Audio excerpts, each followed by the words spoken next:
Bonjour everyone, welcome to my channel Kasu Santa Vlog #day 2 in Lansdowne and here I am at St. Mary Church. सो यहाँ अंदर आते ही बहुत ही ज़्यादा शांति थी। मैं और कुन्नू बस वहाँ पे चुपचाप थोड़ी देर बैठे हुए थे और मेरा कुन्नू मुझसे वहाँ पे पूछ रहा था कि यहाँ पे करना क्या है। सो उसको मैंने थोड़ा सा बता दिया कि ये चर्च किस लिए होता है।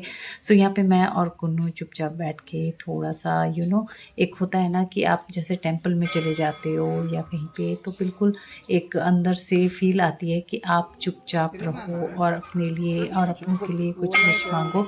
तो यहाँ पे भी हम दोनों, निक और मैं, यही कर रहे थे और उसके बाद हम बाहर आ गए थे। अली और मेरा बड़ा बेटा नहीं गए क्योंकि उन्हें जूते उतारने में आलस चढ़ रहा था। ये खूबसूरत सा चर्च ब्रिटिश टाइप का एंग्लिकन चर्च है जिसे अब Indian army Garhwal rifle maintain कर रहा है।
चर्च को पूरा देखने के बाद फिर हमारा मूड हुआ फ़ोटोशूट का। और वैसे भी कहीं जाओ और पिक्चर्स क्लिक ना करो तो ऐसा हो ही नहीं सकता। यहाँ पे थोड़ा सा अनी और मैं अपना कपल्स पिक क्लिक किया, जो कि मेरे बड़े बेटे ने काफ़ी सारी क्लिक करके दी। और उसके बाद अनी और मैंने अपनी सोलो पिक्स भी काफ़ी सारी क्लिक की, क्योंकि यहाँ इतना अच्छा लग रहा था ना। यहाँ पे किसी भी कॉर्नर पे हम खड़े हो रहे थे तो बिल्कुल एस्थेटिक लुक आ रहा था, तो बहुत ही अच्छा लग रहा था। तो इसलिए हम सब ने खूब सारी, एक्चुअली यहाँ पे आके मैंने और अन्नी ने बहुत पिक्स क्लिक किया है। मेरे बड़े बेटे ने इतना नहीं किया, मेरे कुन्नू ने भी इतना नहीं किया। उसको तो हर जगह बस भूख ही लग रही थी। और काफ़ी सारी पिक्चर्स वगैरह क्लिक करने के बाद अब हम यहाँ से निकल रहे हैं। इसके अलावा जो मैंने दूसरा एक और चर्च आपको बताया था, सेंट जॉन चर्च, वहाँ हम नहीं गए क्योंकि टाइम थोड़ा शॉर्ट पड़ रहा था। अन्नी और मैंने डिसाइड किया था कि लैंसडाउन में हम बिल्कुल आसपास की जगह को ही एक्सप्लोर करेंगे, ज़्यादा दूर नहीं जाएंगे, ताकि जब हम रिटर्न आए तो नेक्स्ट मॉर्निंग जब हम निकलेंगे दिल्ली के लिए तो हमें थोड़ा ज़्यादा टाइम रेस्ट के लिए मिल जाए। जब हम दिल्ली रिटर्न जाएंगे तो डायरेक्ट दिल्ली नहीं, हम लोग सहारनपुर से होते हुए जाएंगे। चलो भाई, क्या है आगे, क्या है भूलाताल में, क्या है भूलाताल में एक पॉन्ड है, वो देखने जा रहे हैं। आसपास के जो लोकल कितना एक्सप्लोर कर पाते हैं, लेट्स सी क्या होता है। यहाँ से अब हम भूलाताल के लिए निकल रहे हैं। वैसे भी हमने जितने भी ये जो एक्सप्लोर किया है ये बहुत ही आसपास थे, बिल्कुल मतलब आप वॉकिंग डिस्टेंस था। बस ये टिप एंड टॉप को थोड़ा सा 2 किलोमीटर जैसा था जिसके लिए हमने कार यूज़ किया था। बाकी यहाँ चर्च से लेके भूलाताल वॉकिंग डिस्टेंस था, तो आप चाहो तो कार में भी जा सकते हो। बट अभी आपने थोड़ी देर पहले देखा होगा कि थोड़ा सा ट्रैफिक मिल गया था, तो इसलिए हमने सोचा कि चलो जब वॉकिंग डिस्टेंस है तो हम लोग शॉर्टकट लेते हैं। और जिस शॉर्टकट रास्ते से हम जा रहे थे ये बिल्कुल नीचे की तरफ जा रहा था, मतलब हमारे जो कदम थे वो अपने आप ही नीचे की तरफ जा रहे थे। और था भी कि चलो कितना गाड़ी में बैठना है, कितना मतलब, तो इसलिए हमें थोड़ा सा था कि थोड़ा सा वॉक कर लेते हैं। तो यहाँ मेरा कुन्नू यही देख रहा था कि वो अपने आप मूव हो रहा था। 10-15 मिनट की पथ यात्रा के बाद हम पहुंच गए भुल्ला ताल। इसे भुल्ला झील भी कहा जाता है और यहाँ जो झील बना हुआ है वो सीरीन मेड लेक है यहाँ पे। और इसके अलावा आपको काफ़ी सारी एक्टिविटीज़ भी करने को मिल जाएगी। जैसे झील में आप पैडल बोटिंग करते हो, यहाँ पे आप वॉक कर सकते हो, बच्चों के खेलने के लिए काफ़ी सारे स्पेसेस है और उसके साथ ही कैफ़े भी है जहाँ पे आप ब्रेकफास्ट लंच इंजॉय कर सकते हो। जो आप ये ग्रीन कलर का बोर्ड देख रहे हो, वेलकम टू भुल्ला ताल, यही से एंट्री होती है बोटिंग के लिए और थोड़ी बहुत एक्टिविटीज़ के लिए। लेकिन यहाँ जाने के लिए आपको टिकट करना पड़ेगा, but we didn't do that because we didn't have the much time, क्योंकि हमारे पास लिमिटेड टाइम है और उसमें अगर हम भीड़ में ही अपना टाइम को वेस्ट कर देंगे तो हम आगे 1-2 जगह और है जो हम एक्सप्लोर करना चाहते हैं फिर उसे नहीं कर पाएंगे। आप जैसे वहाँ देख रहे हो वहाँ पे बोटिंग होती है। बोटिंग के लिए आपको पर पर्सन 250 चार्ज पे करना पड़ेगा और वैसे एंट्री टिकट 200 है। और इसके अलावा भी यहाँ पे एक छोटा सा कॉम्प्लेक्स भी है जहाँ पे आपको वहाँ की ट्रेडिशनल कपड़े या फूड वगैरह आप ले सकते हो। और उसके अलावा जैसे मैंने आपको कहा यहाँ पे छोटा सा कैफे भी है जो कि आप यहाँ पे लंच डिनर का तो आइडिया नहीं है, लेकिन ब्रेकफास्ट एंड लंच आप इंजॉय कर सकते हो। भुल्ला ताल के अंदर एक ही ये कैफे है कलुदुंडा, जिसका मीनिंग है काली पहाड़ी। सो यहाँ पे आपको ब्रेकफास्ट और लंच दोनों ही मिल जाएगा अपनी पसंद का।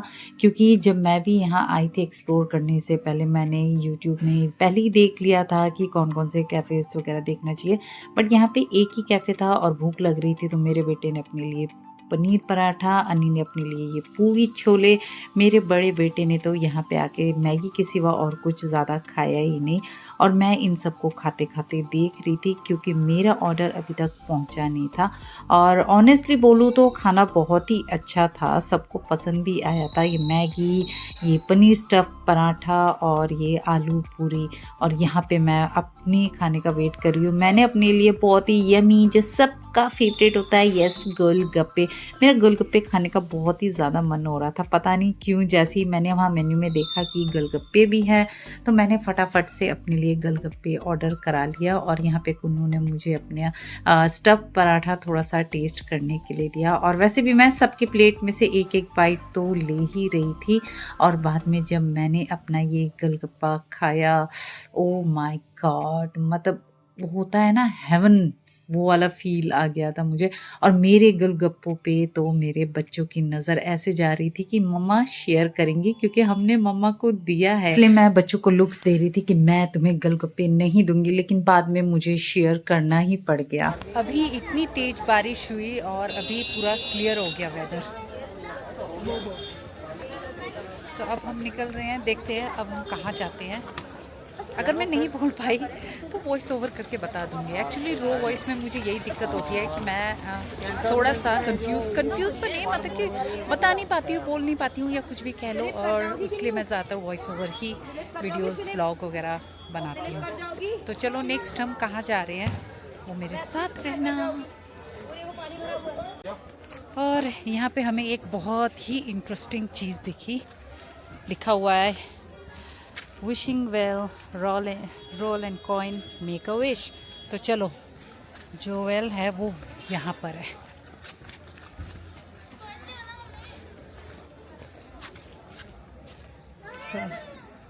यहाँ पे लोगों ने काफ़ी सारे कॉइन्स डाले हैं। मेक अ विश कॉइन है तो क्या करना है? विश मांगना है, यहाँ फेंको और विश करो। लो मैं भी करती हूँ ज़रा, बताना नहीं बेटा। यहाँ मेरा बेटा super excited to make a wish और बाद में उसने बताया भी कि मैंने ये विश मांगा था। यहाँ पे मेरे कुन्नू ने भी विश मांग लिया। अब मैं भी विश लेती हूँ एक।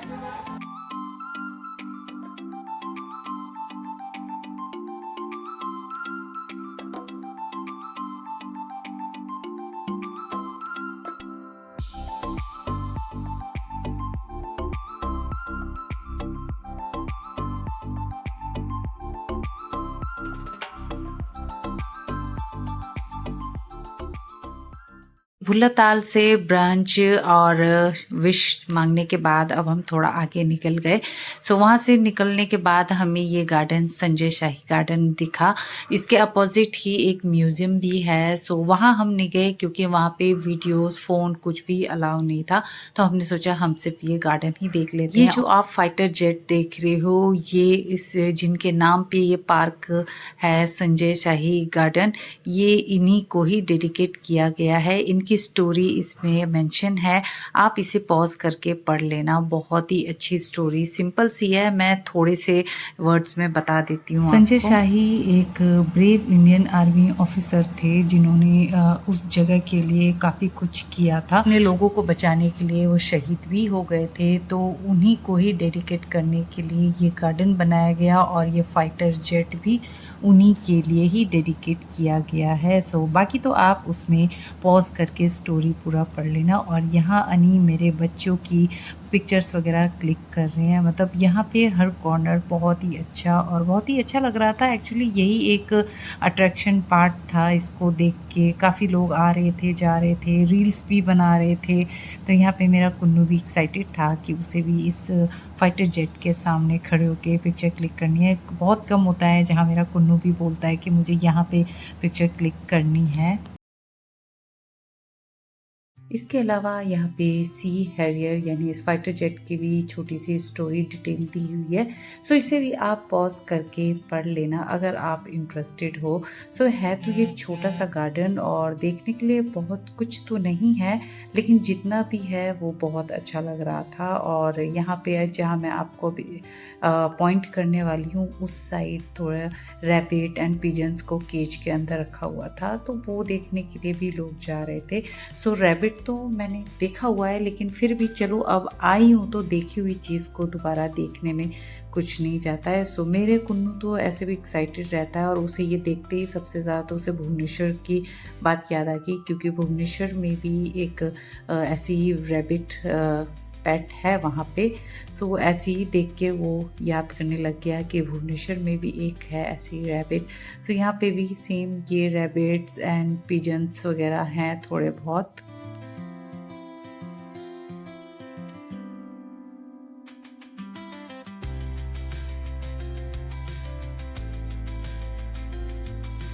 और इस फ्लावर को देख के भी मैं थोड़ा-सा मतलब धोखा सा खा गई थी। मीन्स जैसे ही मैं इस गार्डन के अंदर गई तो मैं ये फ्लावर दूर से ही देख रही थी, जो कि मुझे लग रहा था कि ये एक बहुत बड़े-बड़े रोज़ हैं। सो मैं अनी को बोलने लगी थी कि मुझे ये रोज़ देखना है। बाद में अनी कहती है रोज़ नहीं, ये डलिया है। सो पास जाके देखा तो एक्चुअली वो डलिया ही था और मैंने सोचा कि ये रोज़ होगा। और यहाँ पे अनी मेरे रील्स वगैरह बना रहे थे, जिसको मैंने अभी तक पोस्ट नहीं किया। बस थोड़ा-सा मेरा टाइम हो नहीं रहा है, जिसकी वजह से मैं काफ़ी सारी मैंने इस बार रील्स वगैरह बनाई है, बट मैं अपलोड नहीं कर पा रही हूँ। सो जैसे ही टाइम मुझे मिलेगा तो मैं ये सब एडिट वगैरह करके मैं डाल दूँगी। छोटा सा पार्क है, इसलिए फटाफट से देख के फ़ोटोज़ वगैरह क्लिक कर लिया और निकल गए। और सेम इसी के अपोज़िट ही म्यूज़ियम है, जहाँ पे काफ़ी सारे सोल्जर्स के बारे में है, बट वहाँ पे कैमराज़, वीडियोज़ वगैरह अलाउ नहीं है। सो इसलिए हमारा मन नहीं हुआ, तो इसलिए हमने वहाँ छोड़ दिया। और वैसे भी हर चीज़ अगर एक दिन में ही पूरा देख लोगे, जब नेक्स्ट टाइम आओगे तो फिर देखने के लिए कुछ बचेगा नहीं। क्या पता दोबारा हमारे यहाँ आना हो जाए। उसके बाद हम लोग थोड़ा-सा और आगे गए। सो यहाँ पे काफ़ी अच्छे रॉक्स वगैरह थे, तो यहाँ पे हम यही सब देख रहे थे। और एक और जगह हम जाना भूल गए, जो कि हमें बाद में ध्यान आया कि वहाँ पे भी हमें देखना चाहिए। प्लेस का नाम है भीम पकोरा, जहाँ पे हिस्ट्री ये है कि वहाँ पे पांडव जब इस जंगल पे रुके थे तो भीम ने वहाँ पे एक के ऊपर एक पत्थर रखा था, जो कि अभी भी यहाँ पर है। और उस पत्थर को मतलब वो हिलता है बट वो गिरता नहीं है। ऐसे ही लैंसडाउन में और भी काफ़ी सारी जगह हैं जो आप एक्सप्लोर कर सकते हो, बट हमने कुछ कुछ चीज़ें जगहें छोड़ दिया है ताकि नेक्स्ट टाइम हम कभी आए तो हम वो जगह एक्सप्लोर कर सके। हर बार ही यही करते हैं, हम कभी भी पूरा एक्सप्लोर नहीं करते हैं, हमेशा नेक्स्ट टाइम के लिए बचा देते हैं। सो इस तरह से जब भी हम दिल्ली से कहीं जाना होता है पास के हिल स्टेशन, तो उत्तराखंड, हिमाचल इस तरफ आके हम जितनी जगह हमने एक्सप्लोर नहीं किया उसको एक्सप्लोर कर लेते हैं। इस वजह से हमारे आने की एक्साइटमेंट बनी रहती है। तो चलो नेक्स्ट पार्ट, नेक्स्ट व्लॉग। सो आज का व्लॉग कैसा लगा कमेंट बिलो, पसंद आए तो सब्सक्राइब, लाइक, शेयर। सो मिलते हैं नेक्स्ट पार्ट में। सो बाय बाय, टेक केयर, जोहार।